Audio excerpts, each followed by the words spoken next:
အားလုံးပဲမင်္ဂလာပါလုံးဝဒီနေ့မှာတော့ကြောက်ဖျားမြစ်ထဲမှာခရူစီရဲ့တဲ့တွေ့ကြုံလေးကိုပြပြပေးခြင်းလို့ပေါ့နော်ဒီခရူစီကိုတော့လုံးဝ international blogger တွေတော်တော်များများတင်ထားကြည့်ပြီးတော့တွားချင်နေကြတာပေါ့နော်သူကအရန်လဲ assertive ဖြစ်တယ်တပုံရလူလည်းလှရပေါ့နော်ဒါလေးကိုလုံးဝဘလို့စုံစမ်းပြီးတွားခဲ့လေဆိုတာကိုတော့ဗီဒီယိုနောက်ဆုံးမှာပြပြပေးမှာဖြစ်လို့ဆုံးထိကြည့်ပေးကြပါအောင်နော်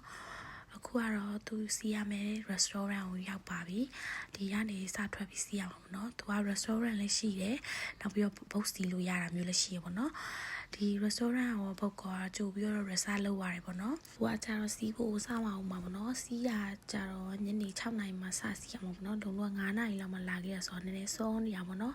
ဒါကတော့စောင့်နေရလို့ပြင်းနေတဲ့2ယောက်ပါခုကတော့စီးဖို့အတွက်ကိုစတက်ရပြီပေါ့နော်လုံးဝတော့ဒီဟာစီးဖို့အတွက်ကိုတော်တော်အချိန်ပေးပြီးတော့စုံစမ်းပြီးတော့လုပ်ခဲ့ရတာမို့လို့ဒီဟာစီးဖို့အရန်ကို excited ဖြစ်နေတာပေါ့နော်ဒါလေးကကျတော့ crew ကြီးတွေလို့လူအများကြီးမဟုတ်ဘူးကို private boat လေးလို့စီးရပါတော့လုံးဆိုဒီမှာ foreigner တွေပဲတွေ့ရပါတော့ထိုင်း local တွေလုံးဝမတွေ့ဘူးဒါကတော့လုံးရန် excited ဖြစ်ပြီးပြောနေတာပါဇက်ကိုစီလို့မရဘူးဖြစ်နေတာပေါ့နော်သူရဲ့သင်္ဘောပုံစံလေးကလည်းရန်ဟိုမှာ assertive ဖြစ်တယ်တပုံရိုက်လို့လည်းရန်ကိုလှတယ် lighting လေးရတယ်လှတယ်ပေါ့နော်ဘယ်ဟာလေးဖြစ်ကိုလှနေပေါ့နော်ကြိုပြီးတော့ result လုပ်ထဲမှာထားတဲ့အစားထုတ်လေးရလေးရောက်ပြီးစာလေးထွက်ပါပြီနော်အသွားနဲ့ပြန်နေရှိတာဖြစ်လို့ပေါ့နော်အခုဆိုရင် red hour ကလုံရဲဟိုဘက်ချမ်းပေါ့နော်အပြန်ကြရင်တော့လုံရဲဒီဘက်ချမ်းကိုရောက်လာမှဖြစ်လို့တပုံလေးလှလှလေးရိုက်လို့ရအောင်ပါပေါ့နော်ဒါကြတော့ဓာတ်ကြီးရဲ့အောက်ကနေဖြတ်နေရပေါ့နော်လုံဆိုရင်တစ်ခါမှအဲ့လိုတင်မောလေးတခြားမစီးဘူးတင်မောပေါ်မှာစားရတဲ့တွေ့ကြုံလည်းမရှိဘူးတင်မောရတရားအောက်ကနေဖြတ်သွားတဲ့တွေ့ကြုံလည်းမရှိဘူးအကုန်လုံးအတွေ့အကြုံတစ်တယ်ပေါ့နော်ဒါကတော့လုံးဝကိုအလှဆုံးဖြစ်တဲ့ icon စီးတန်းကိုဖြတ်ပါပြီဒီ icon စီးတန်းကိုဖြတ်ခဲ့ရတာကတကယ်ကိုအလှဆုံးပဲပေါ့နော်မီးရင်နဲ့ icon စီးတန်းကိုဒီလိုပုတ်စီးနဲ့မြင်ရတာလေတကယ်ကိုဘလို့မှစကလုံးနဲ့တော့ဖော်ပြလို့မရဘူးပေါ့နော်အရန်ကိုလှတာ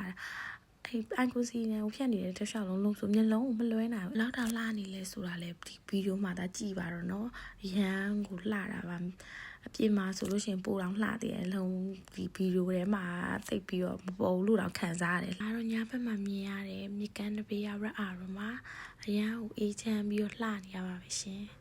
ရန်စိတ်ကြည်နူးရတယ်ပေါ့နော်အခုဆိုရင်တော့ပြန်ရောက်ပါပြီလုံစည်းခဲ့တဲ့ဖုတ်လေးကကြတော့ King Long Transpan Restaurant ဖုတ်လေးပါအဲ့ဒါလေးကိုလုံး Instagram နဲ့ TikTok မှာတွေ့ပြီးတော့ line ရနေကြိုပြီးတော့ reserve လုပ်ခဲ့တာပေါ့နော်ဖုတ်စည်းတာတယောက်ကို199ဘတ်ပေါ့နော်ကျန်တဲ့အစားတောက်မာတာတွေကတသက်ရှင်းပြရပါရှင်ပတက်ထောင်ကိုတပုတ်စီရင်လွှဲပြီး reserve လုပ်ထားရတယ်ပေါ့နော်ကျန်တာကိုကြတော့ဘုတ်ပေါ်ကစင်ကန်ဒီမှာရှင်းပြရတာပါဒါကတော့ Google Map လေးပါလုံလို့ကတော့ဘော့ငါပြီးတော့တွားလိုက်တာပါဆုံးဖြတ်ကြည့်ပြကြလို့ကျေးဇူးပါနော်မရှင်းတာရှင် comment မှာမေးခဲ့ပါနော်